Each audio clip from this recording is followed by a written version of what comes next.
65.9% of students fail to reach grade level reading by the fourth grade, and they rarely catch up. Sad, but true. So for the next 20 minutes, I'm going to share with you how to transform education by empowering dyslexic children to thrive. First of all, I'm going to take a couple minutes and share with you how I became a dyslexia expert. I've been in education 28 years and in my local community 45 years. When my children were in kinder and first grade, I helped in their classrooms. I was a room mom, and my kids did not have dyslexia, but I saw the struggle with phonics that all the kids had. But it got my attention. I love foreign languages. I went to school. I earned 2 credentials, 2 masters, and a doctorate. But I didn't learn about dyslexia in my credential programs or my master's programs. One day in 2005, I was doing research on Sam Orton and Anna Gillingham. They were the pioneers of dyslexia. And the Lord led me to a woman who used music with her dyslexic children. She told me that dyslexia is a learning difference. It's not a disability. And she said a lot of kids are misdiagnosed with ADHD when they really have dyslexia. I tried music with her reading program, and it was amazing. I saw phenomenal results in the students I worked with, and nobody was doing this. So I started a business to help at-risk students, and we used music with her reading program. A grandparent raised his granddaughter, and I'm going to call her Daniela. He said her mom was in prison, and Daniela didn't want to work or go to school. He said, we're going to start your reading program because Daniela likes music and maybe this will work for her. Well, she made 3 years gain in only 6 weeks of working with us with the reading program. And her grandfather wept. He said, this is a miracle. Our home used to be a battlefield and now she gets along with her peers and us. And he said, what are you doing? I'm going to scoot this back so that little ball of light isn't in the way there. Oh, well. I'll cover it up. And I said, I'm using music with reading. Let me scooch it down a bit. I'm using music with reading. Anyway, he said, this is a miracle. What are you doing? He said, our home used to be a battlefield and now she gets along with her peers and she's going to school. She's going to the library, doing her homework. He said, are you a doctor? And that's what had me go back to school. I published a book in 2018, and the word got out that 15 students who used music achieved the 60th percentile range, and the 15 students in my doctorate who didn't use the music achieved the 40 percentile range. Now, all 30 of these students entered at the far below basic level. So even 40% was amazing, significant improvement. And the 60% was unprecedented with the music. So I left the public school system in 2018, and I started a nonprofit to help dyslexic children. So suddenly, the Holy Spirit woke my husband up one morning in January of 2019, and he heard the words, build the music app. He ignored it at first, but he couldn't sleep. So he wrote it down in his journal and he told me about it that night. Now, he and I had been talking about how do we create, what do we do to create something that plays music in the left ear and spelling exercises in the right ear? And we're not used to the technology and apps and everything, but we learned how to create a music app. We hired somebody to put it together for us. We actually hired a couple people. So I recorded spelling exercises that a student will hear in the right ear, and I recorded classical music that's going to be played in the left ear. So when a student listens to this, it's going to enhance lateralization, is what we call it. And the music app is CDSM. So dyslexic students no longer have to feel dumb, be held back, or move forward without being able to read. I was sad witnessing kids fail in school, seeing homes turn to battlefields over the most empowering thing like reading, because a dyslexic child struggles with reading. And I know many dyslexic people are gifted. I believe if the environment will embrace reading, it opens up a world of opportunity and brings peace to the household. The problem is lack of trained teachers to serve this population, limited budgets for professional development, and lack of awareness of what dyslexia is. Teachers not knowing the best way to help the population. So as a result, students have low self-esteem, they're at risk of dropping out of high school, going into prison and crime, and even committing suicide. And it doesn't have to be that way. I'm going to share with you exactly what has to be done. We need to help educators learn an effective reading intervention at an affordable price and in a timely manner. Transforming education by empowering dyslexic children to thrive. So I want to talk about the deep dive into the science of reading and how it affects the brain. Sally Shaywitz talks about the different parts of the brain, and I mention it in my book on page 36 of Dyslexia, A Trait of Genius. There are several brain parts that still have trouble connecting, making connections to each other. One is the parietal lobe, the language center on the top of your head. One is the temporal lobe, the auditory perception and speech and language comprehension, and visual recognition, which is above your ear in the back. And then the occipital lobe, which is in the lower back area of your brain, which covers the visual information and controls visual perception, sending info to the other parts of the brain. So we weren't born with a reading brain like we were to see and hear. Reading is a man-made thing that we invented after we got the printing press with the Industrial Revolution. My book, A Message of Hope, How Music Enhances Reading for Dyslexic Children, talks about this on page 37. I talk about Dr. Roger Sperry, famous for the split brain theory in the 1960s. When we removed God from the public schools, God was giving a scientist a breakthrough for the schools.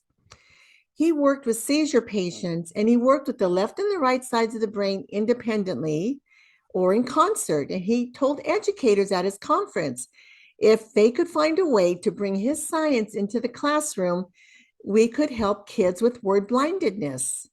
So Dr. Roger Sperry talks about the left and right angular gyrus. Nobody else is talking about that, which is why I talk about that in my doctoral research. So Dr. Sperry won a Nobel Prize 20 years later in the 1980s for his split brain theory.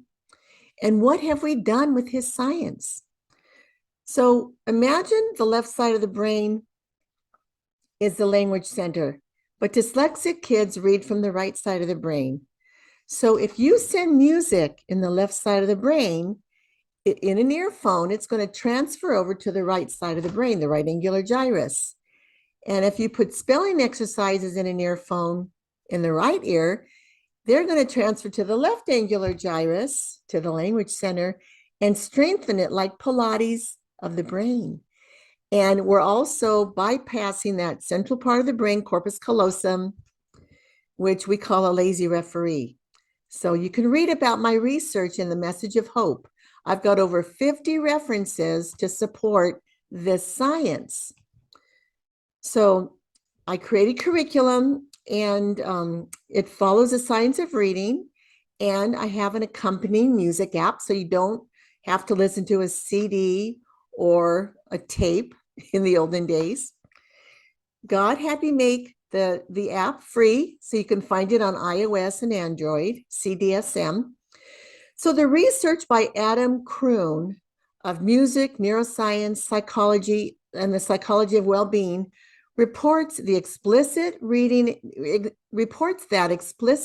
instruction that gives a student the ability to carefully decode, which is read words, can be difficult for dyslexics, but with accompanying music, they have a cognitive and attention advantage that can accelerate success. That's just one of the resources I have.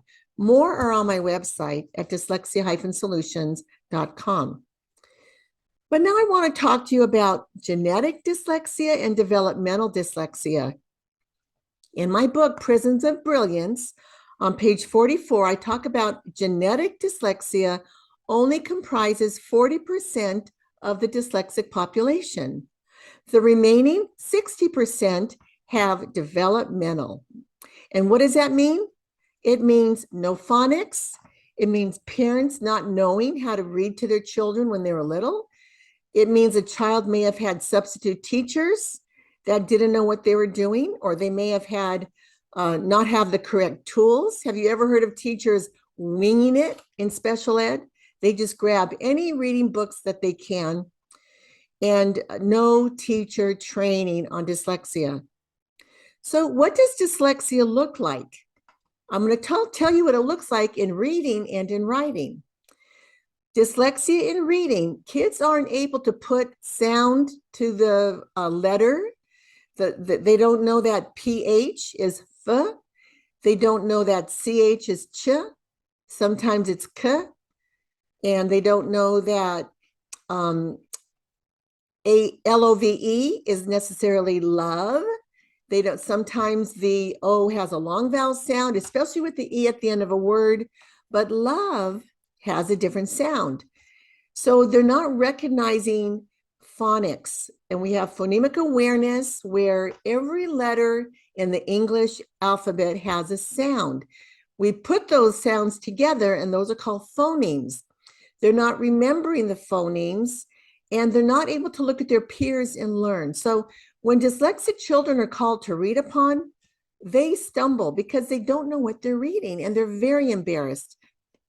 And teachers who aren't sensitive to this will increase that embarrassment for those students.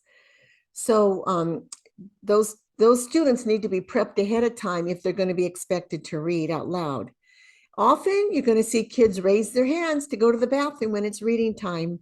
Dyslexic kids hate reading time. They don't like round robin. They need one-on-one reading help. What does writing look like?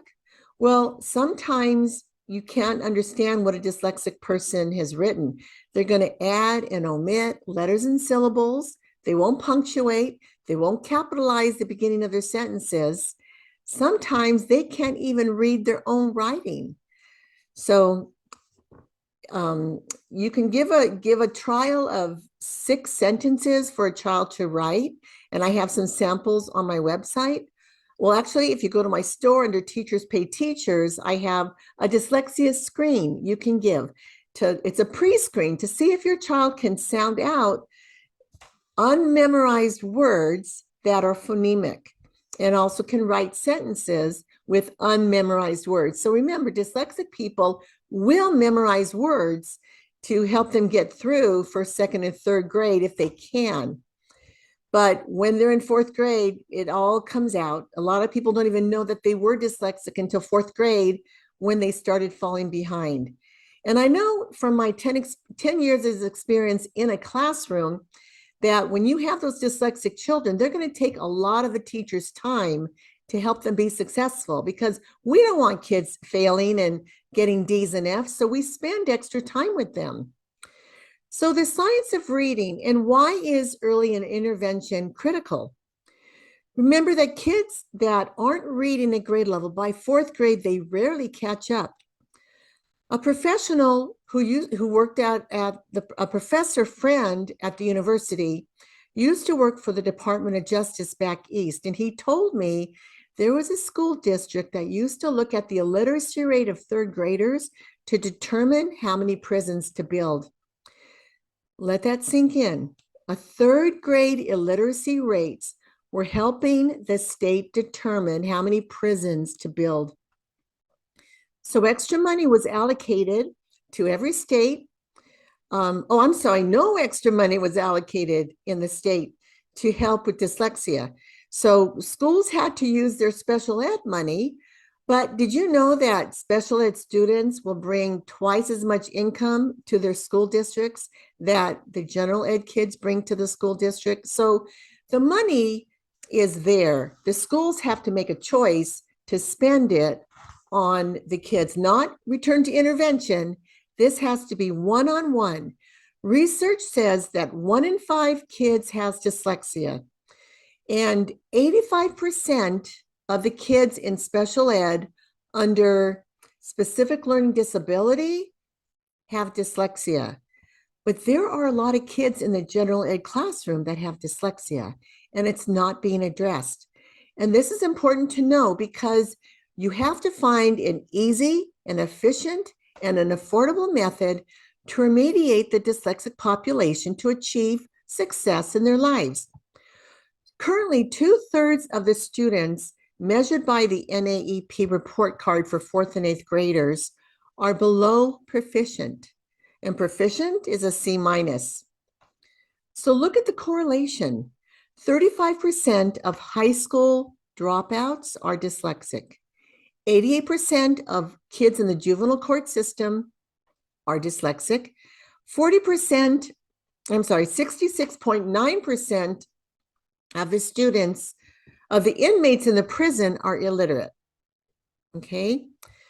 So in my book, Dyslexia is a Trait of Genius, on page 44, I point out that 35% of the United States entrepreneurs are dyslexic, and 40% of the United States millionaires are dyslexic.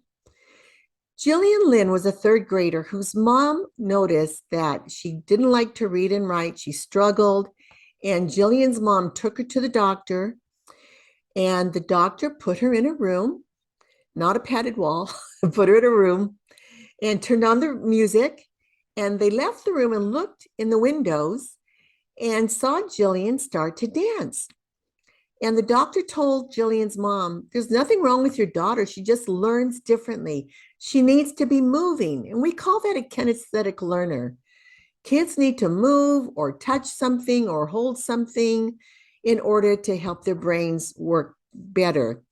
So Jillian was the lead choreographer for Cats and Phantom of the Opera. And she passed away in 2018 at the ripe old age of 92. Now imagine the advocacy her mom provided for her. So now I want to talk to you about the science of reading and what does early intervention look like. Preschoolers can get picture cards, or you can get picture cards from me on my website, on my Teachers Pay Teachers. Print them out. Have your child say the beginning sound of each picture, print it on a different color. Let them learn the ending sound of the pictures, print it on another color. Let them practice the vowel sound. They can learn rhymes and they can learn to sing their ABCs. Kinders can build on these skills and know how to find letters on the alphabet chart. They can select letters to build words, give them, 4 or 5 letters and have them pick 3 to build a word. And 1st graders can advance with the phonogram cards, learning the letter names and sounds of the cards, and learning the difference between consonants and vowels. And they can circle pictures that match the pictures of the sound that they're trying to learn. And I have these on the A to Z workbooks available to my parents on my website. So the science of reading. Do you know there are 12 steps to follow the science of reading? And I teach them. The curriculum has to be explicit and direct. That means one-on-one and directly taught. Kids aren't going to be able to watch a peer and learn what the peer is doing and follow them. They need a coach, they need a teacher. And then it needs to be diagnostic and prescriptive. You can give kids pre-tests and pick some of those errors that they're making and use that as where what you're going to start with. And prescriptive, you're going to want to be sure that they're learning what you're trying to teach them. And if they're not, you need to teach them a different way. And then there's got to be review. So when you're teaching concept, there's got to be review of it. It's got to be multisensory, visual, auditory, kinesthetic or hands-on, and speaking. Did you know speaking is a kinesthetic thing? How many of you learn better when you're hearing something, like a lecture or a tape? How many of you learn better when you're seeing something? maybe colors or charts or graphs or pie charts. How many of you learn better when you have hands-on? I mean, how much can we learn, but until we actually apply it and do it, it doesn't really sink in. And then how many of you have ever solved a problem by speaking to a friend and sharing your problem? And suddenly you get your own answer. So these are all ways we learn, and we call these multiple modalities. Everybody learns using all the modalities, but we've gotten away from that. So dyslexic children need all those modalities. So a reading program needs to be structured and systematic. We know what that means in our life. You know, when you follow a recipe, when you clean your house, when you go shopping, there's a structure and a system to how we shop and how we work in our home. Systematic basically will mean, it's going to be one after another, one after another, one after another, the steps. But a program has to be flexible. If the child needs more help in one area and not necessarily a certain area, let's be flexible. And I like the idea of flexibility because teachers are all created differently also. What do you have to bring to the table that you want to introduce because it works for you and your students? So we're going to be flexible with that. But your curriculum has to be sequential. So one is going to build to the next, is going to build to the next, is going to build to the next, one step after the next.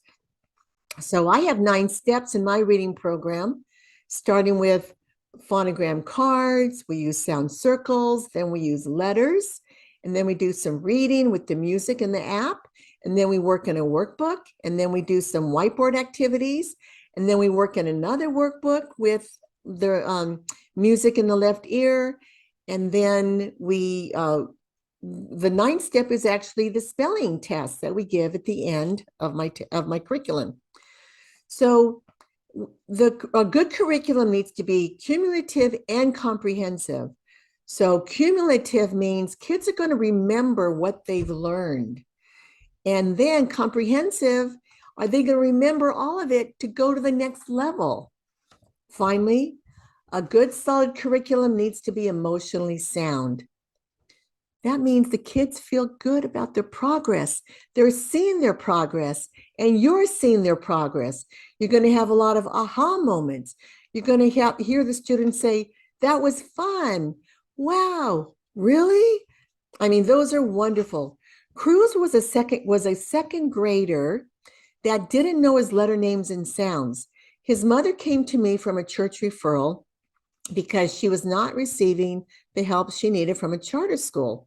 She was a homeschool mom, and I advocated for Cruz to receive an hour a day, 5 days a week.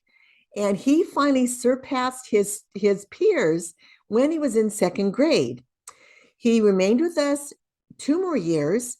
And so by the time he entered 5th grade, he was reading and comprehending at the middle school level.